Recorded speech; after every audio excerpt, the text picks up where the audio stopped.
Hey guys, so I'm just on my way to the poker club in Kanawaki. So yeah, sometimes I go to the casino downtown Montreal, and other times I go to the poker club in Kanawaki. They're both good for different reasons, but anyways, so today I'm going there. I'm kind of excited. I haven't been there in a while, and I know they did a bunch of renovations, so I'm interested to see what it's like. I'm pretty sure also they moved the poker room to another area, so I'm just I'm curious to just see what everything looks like. I'm sure it's going to be really nice. So I was thinking today for the vlog to tell some funny poker stories I have throughout the years. So the first story I wanted to tell, which is one from a long time ago, it was about 20 years ago, so I was 16 years old, and they didn't have poker like legal in Montreal yet, so they didn't have like poker at the casino yet.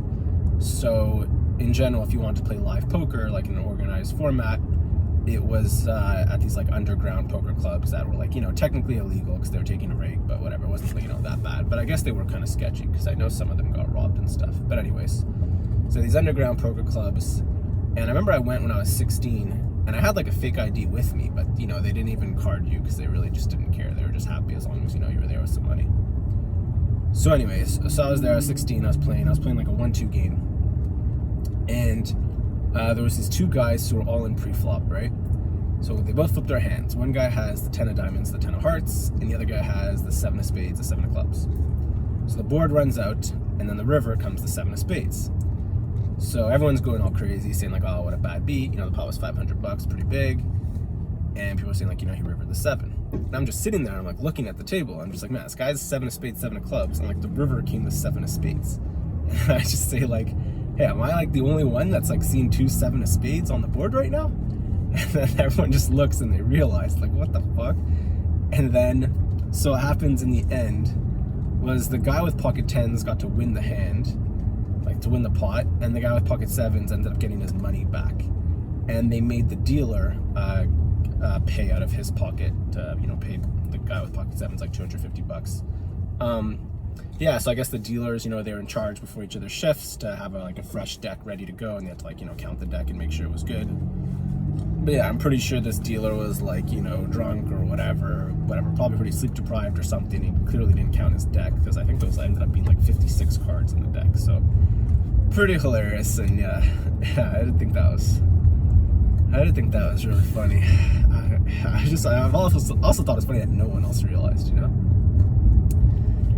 Anyway, so far this week, so the last 4 days, well, today's Friday, so Monday, Tuesday, Wednesday, Thursday, I've been grinding online, and done pretty well, whatever, done, good. I'm up $700 American the past 4 days online, and then I also did some Ubering too, and I've made, 500 Canadian doing Uber. So yeah, it's been, whatever, good week. Online, I didn't really have any big days, but I've been lately online. I've been mostly just 4-tabling Ubuntu Omaha, so to make 700 or almost whatever, let's say 3.5 buy-ins in 4 days is whatever, pretty solid. Okay, so another funny poker story I have. Oh yeah, so I remember I was in Vegas. This was not that long ago. Maybe it was like 5 years ago or something. Yeah, so maybe like 5 years ago. I was in Vegas, and I was at an Omaha table. And there were these two guys all in, and they ran it twice, right? And so what happened was, it was this guy and a girl, and on the first one, the guy had 2 pair, and he won.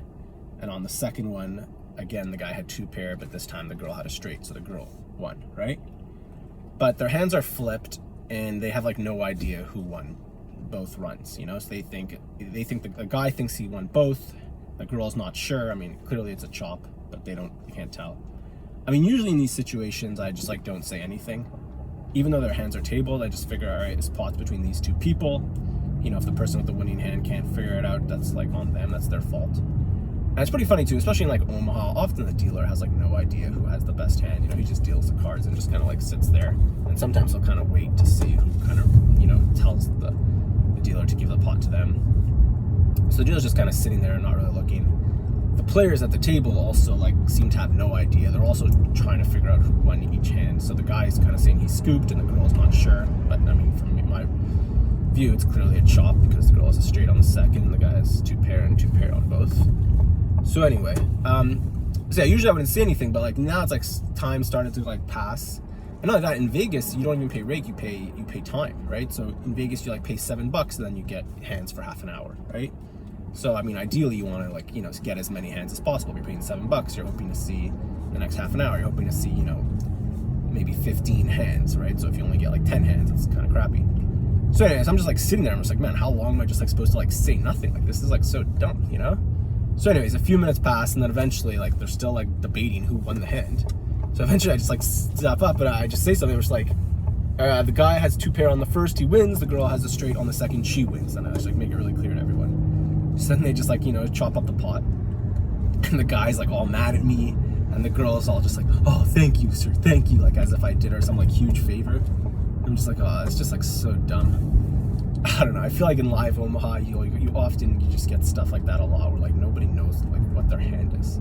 It's kind of frustrating too, because sometimes you feel like you're getting slow roll, but it is pretty obnoxious. I mean, I guess when people play Omaha, they think of it as hold'em, so they see like kings and they think they're just playing kings. They don't look at their other 4 cards and realize they backdoored a flush or whatever it is. But yeah, that's pretty frustrating.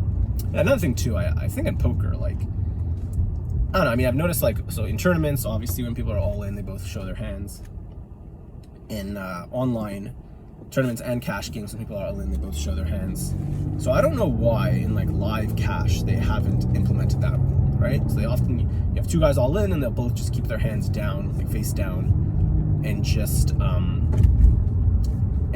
you know, wait until the other person mucks, or they take a while, or sometimes the person shows and they take like 10 seconds to muck. And then sometimes they're slow rolling. I don't know. I think it's so obnoxious. I don't know why they don't just both make them flip their hands. I think it would really just make everything better and make the game run faster and whatever. I don't know. It just, I don't know. Yeah, that's like a rule they need to change, but I kind of get the feeling they never will. All right. So what else is up? So I'm just driving here, a little bit of traffic. Yeah, so I mean, I definitely like going to the poker club in Kanawaki. I mean, it's definitely intense because it's like pretty much just a poker club. So they're pretty serious at their poker.